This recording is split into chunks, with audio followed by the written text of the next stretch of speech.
কলিকাতা বিশ্ববিদ্যালয় BA fourth সেমিস্টারের সকল ছাত্রছাত্রী, তোমাদের যাদের বেঙ্গলি এসইসি বি2 সাবজেক্টটি রয়েছে, অর্থাৎ ব্যবহারিক বাংলা 2 সাবজেক্টটি রয়েছে, তোমাদের জন্য আজকের এই ভিডিওটি খুবই গুরুত্বপূর্ণ হতে চলেছে।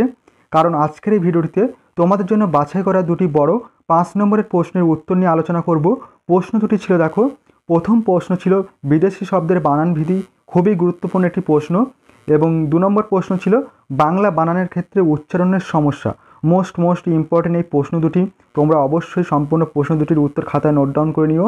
এই ভিডিওটিতে তোমাদের সম্পূর্ণ প্রশ্ন দুটির উত্তর নিয়ে আলোচনা করা হয়েছে, তাই তোমাদেরকে বলবো সম্পূর্ণ ভিডিওটি দেখবে এবং অবশ্যই তোমরা এই ভিডিওটি তোমাদের বন্ধুদের কাছে শেয়ার করে দিও। পূর্বে আমি তোমাদের এই সাবজেক্টের উপর থেকে অনেকগুলি প্রশ্নের উত্তর নিয়ে আলোচনা করেছি। তোমরা যারা এখনও পর্যন্ত সেই ভিডিওগুলি দেখোনি, অবশ্যই তোমরা চ্যানেলে গিয়ে সেই ভিডিওগুলি দেখে নিও, অবশ্যই তোমরা উপকৃত হবে। চলো তোমরা প্রশ্ন দুটির উত্তর দেখে নাও। দেখো, তোমরা প্রশ্নের উত্তরগুলি দেখে নাও। প্রথম প্রশ্ন ছিল তোমাদের বিদেশি শব্দের বানান বিধি, বিদেশি শব্দের বানান বিধিগুলি সম্পর্কে আলোচনা করো। খুবই গুরুত্বপূর্ণ একটি প্রশ্ন, তোমাদের 5 নম্বরের প্রশ্ন এটি। উত্তরটি দেখো, উত্তরে বলা হয়েছে বিদেশি শব্দের বানান বিধি নিয়ে 1995 সালে পশ্চিমবঙ্গ বাংলা আকাদেমি একটি মুদ্রিত বানান বিধি প্রকাশ করে। এটি বর্তমানে বাংলা বানান বিধির মান্যরূপ হিসেবে গণ্য, যদিও তার আগে বাংলা বানানকে জটিলতা থেকে মুক্ত করার জন্য ব্যাকরণবিদদের সাহায্যে কলিকাতা বিশ্ববিদ্যালয়ে একটা বানান বিধি বা নিয়ম রচনা করেন 1936 সালে মে মাসে।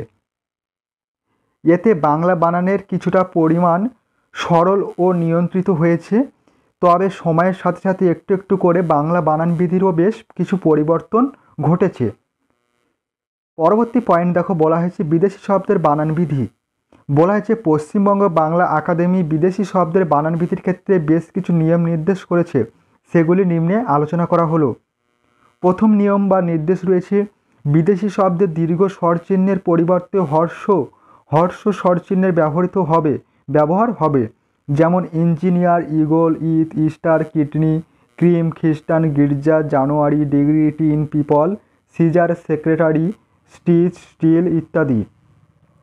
পরবর্তী 2 দাগে বলা হয়েছে বিদেশি শব্দের ক্ষেত্রে মধ্যাহ্ন এর বদলে দন্তান্ন ব্যবহৃত হয়। যেমন iron, Iran, concern, Cornwallis, carbon, কুর্নিশ, টার্মিনাল, ট্রেন, রবন, মেলবোর্ন ইত্যাদি। এবং 3 নম্বর নিয়ম রয়েছে যেখানে ইংরেজি বর্ণগুচ্ছ এসটি, সেখানে বাংলা শব্দে দন্তেশ্বর ট ব্যবহৃত হবে। যেমন খ্রিস্ট, পোস্ট, মাস্টার, স্টেশন ইত্যাদি।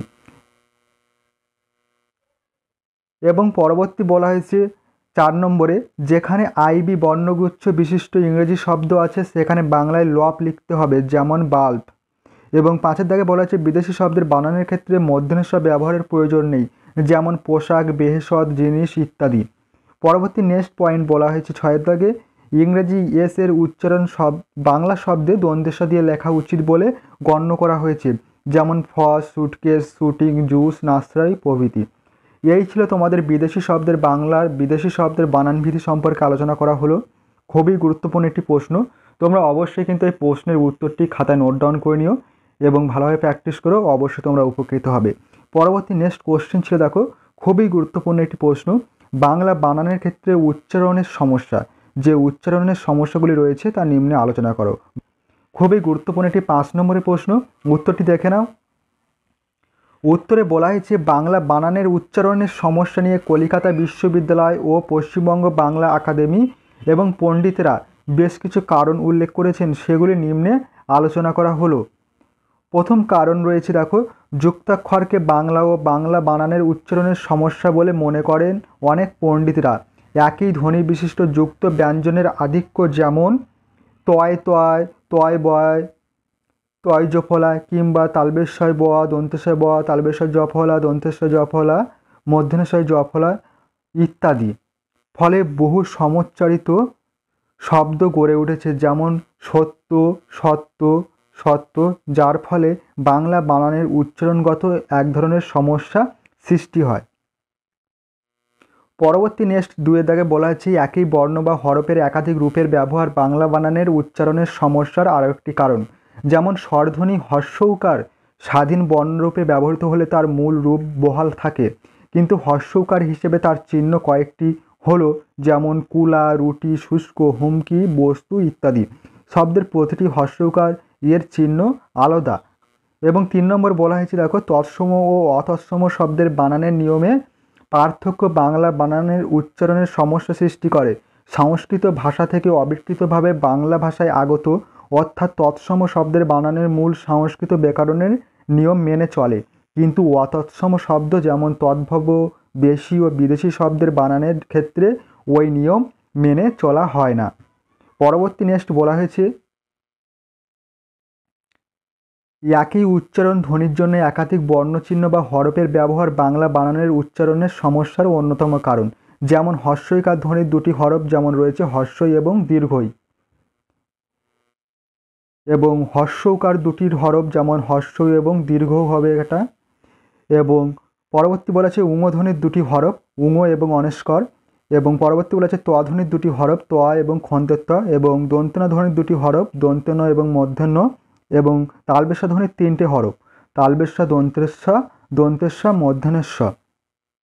একই উচ্চারণ ধ্বনির জন্য একাধিক বর্ণচিহ্ন বা হরফ থাকার ফলে বহু শব্দের উচ্চারণ অভিন্ন হলেও বানানো অর্থ ভিন্ন, যেমন ধ্বনি, সুন্দরী, যুবতী, ধ্বনি শব্দ, সুর প্রভৃতি। এই ছিল তোমাদের সম্পূর্ণ প্রশ্ন দুটির উত্তর। সম্পূর্ণ প্রশ্ন দুটির উত্তর নিয়ে আলোচনা করা হলো। তোমরা অবশ্যই এই প্রশ্ন দুটির উত্তর খাতায় নোট ডাউন করে নিও এবং ভালোভাবে প্র্যাকটিস করো।